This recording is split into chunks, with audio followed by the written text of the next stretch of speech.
दंडवत। मी धनंजय लोणारकर महानुभाव, उपाख्य महंत श्री आलेगावकर बाबा। आज श्री दत्तात्रय अवतार दिनानिमित्त अर्थात जयंतीनिमित्त छत्रपती संभाजीनगर मध्ये आलेलो आहे आणि या ठिकाणी आपल्याला देवपूजा वंदन करायला जी मिळणार आहे ती देवपूजा आहे आदरणीय महंत श्री आलेगावकर पिढीतील। इथे 7.5 प्रसाद आहे, 5 मूर्त्या आहेत आणि मुख्य कुलवंदन आहे।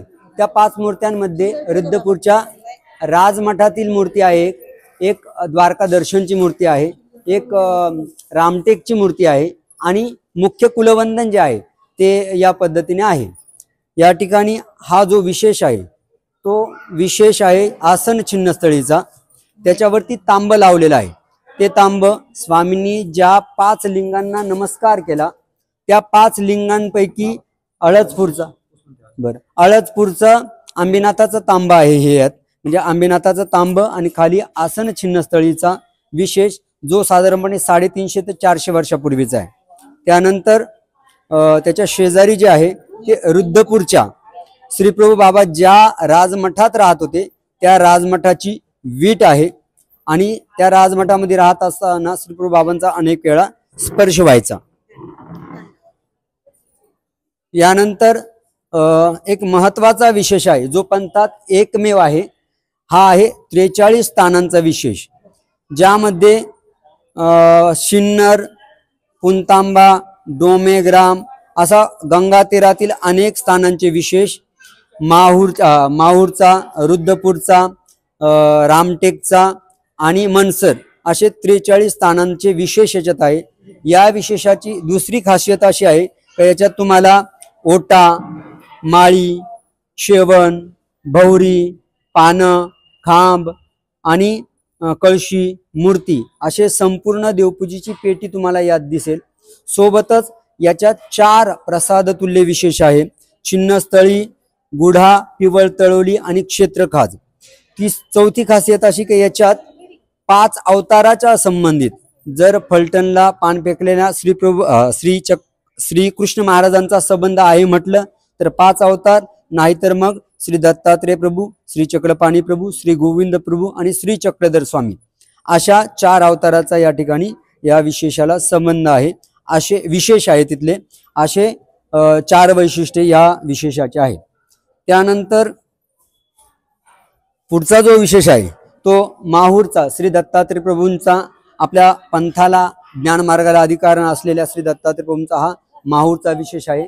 बाकीची देवपूजा प्रसाद वगैरे तिकडे गेलेले।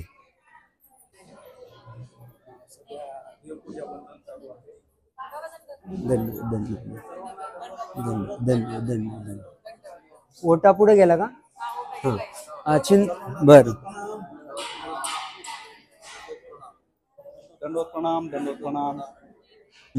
हे 2 खांब आहेत।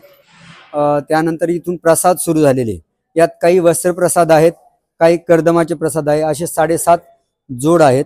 हा 7.5 याच्यासाठी जेव्हा हे 4 असतात तेव्हा त्याला जोड म्हणतात, हे जे 2 आहेत त्याला स्तंडील म्हणतात आणि जे सिंगलच असतं त्याला टीक असं म्हणत असतात, म्हणून याला अर्धा म्हटलेला आहे, याला आपण स्तंडील।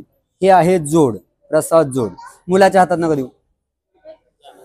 घरी देवाच्या बाबतीत मुलांचं कौतुक करायचं नाही, आता अजिबात रडले तरी चालेल।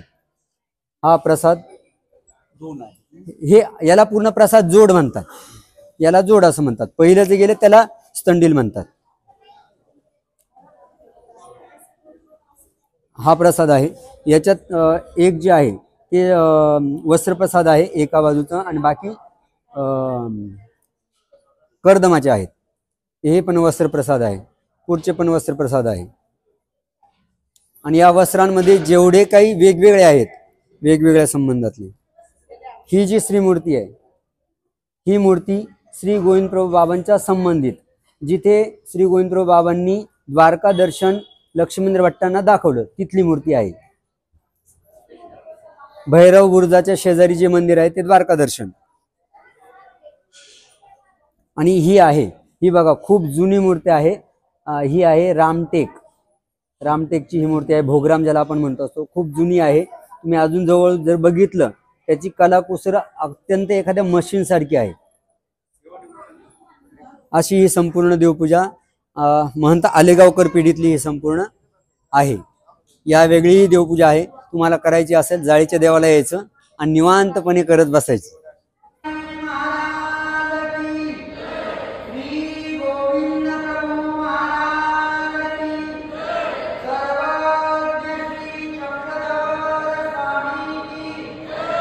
आलेगावकर या पिढीची आहे. जाळीचा देव अर्थात बुलढाणा.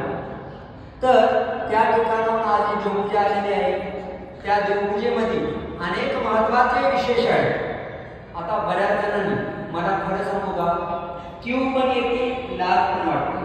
ज्या पद्धतीने आपण बरेच जण देवपूजा करतात डोळे सारे बायका पोरं म्हणतील लवकर नेरे आला देवा.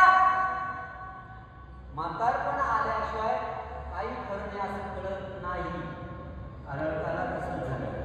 आई स्मरण करते देवधर्म करते परंतु कुठेतरी मुलाकडे चित्त लागलेलं आहे. असतंच आईचं हृदय असतं. एका खेडेगावाची गोष्ट आहे. आई आपल्या लेकराचा सुख आहे. आपल्या लेकराचं सुख पाहण्यासाठी लेकराचा दुःख दूर करण्यासाठी आपल्यामुळे लेकरू सतत दिवसभर कामावून आला तर कटकटीमुळे हे होते म्हणून घर सोडून निघून गेले.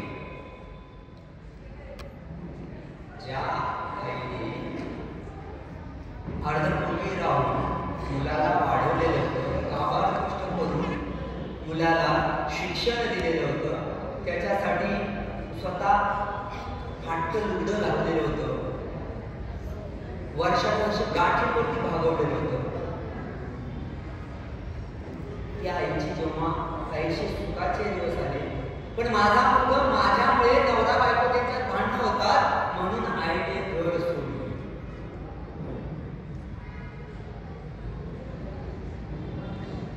मुलाला विचारलं सासूबाई मुलाला आल्यावर संध्याकाळी विचारलं आई कुठे गेली की म्हणजे माहिती नाही. कधी गेली माहिती नाही. काही सोबत नेलं का तर त्याला हे माहित होतं त्या शहरामध्ये त्यांचं कोणीही नातेवाईक नव्हतं. नातेवाईक नसताना हे कुठे जाणार आहे. गेला तिथं खोलीमध्ये छोट्याशा त्या रूममध्ये बघितलं तर तिथं आईचे लुगडे नाहीये, एक दोन छोट्या सामान नाही. आईचं जे काही गावावरून येताना बाचकं होतं छोटंसं 2-4 लुगड्यांचा फाटक्या फुटक्या ते गायब आहे. आता तिकडे शहरात आलेल्यानं बरेचसे लुगडे घेतले, कपडे नाही. अगं आईचे कपडे नाही. मी काय करू टाकले असतात कुठे गेल्या असतात कुठे फिरायला कधी कधी जायचं काय गेल्या असतात. संध्याकाळी नाही दिसत.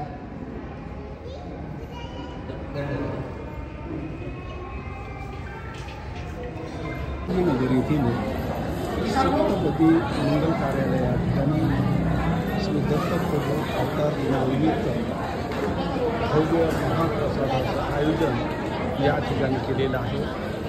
अनेक सभक्त प्रसादाचा लाभ घेताना आपल्याला दिसत आहे. दलोपण संभाजीनगर येथे सप्तपदी मंगल कार्यालयामध्ये सध्या महाप्रसादाचं आयोजन केलेलं आहे.